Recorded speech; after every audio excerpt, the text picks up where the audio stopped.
La disparition du petit Émile est dans toutes les têtes et touche tout le monde.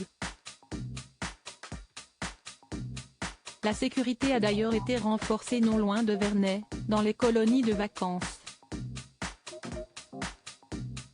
Des enfants surveillés de près comme l'a raconté le personnel encadrant.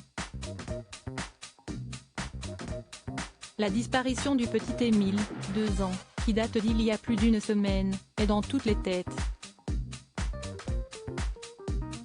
Au-delà du drame qu'elle représente, ce qui perturbe beaucoup, si est qu'il n'y a encore pas l'ombre d'une piste malgré 97 hectares fouillés et de nombreuses auditions effectuées. Si de nombreux parents pensent forcément à leurs enfants et redoublent d'attention, cette affaire suscite aussi l'inquiétude dans les colonies des Alpes de Haute-Provence comme le révèle RTL. Les encadrants ne quittent plus les enfants des yeux comme a pu l'observer le journaliste qui a interviewé les moniteurs et Anouar, le directeur adjoint d'un centre de vacances. La surveillance a en effet été renforcée. Le pique-nique est terminé et les enfants s'agitent dans le parc, le directeur adjoint de la colonie court après ceux qui s'éloignent trop, raconte le journal. Et Anouar de poursuivre, plusieurs animateurs sont en binôme voire en trinôme, et doivent constamment communiquer quand un animateur s'en va pour amener un petit aux toilettes ou autre.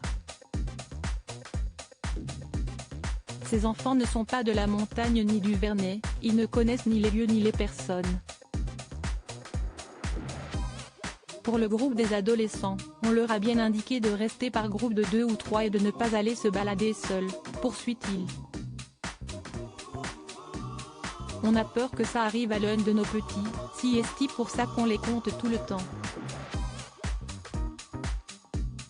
On les regroupe quand ils commencent à courir partout, on est un peu des policiers.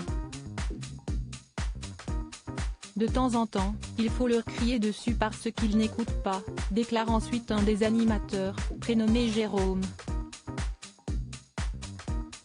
Il faut dire que le lieu où se trouve cette colonie est à seulement 10 km du Vernet. Pour autant, pas question de faire peur aux enfants et de parler du petit garçon de 2 ans avec eux, clame la directrice. Si la crainte du personnel encadrant est compréhensible, de quoi ont-ils vraiment peur?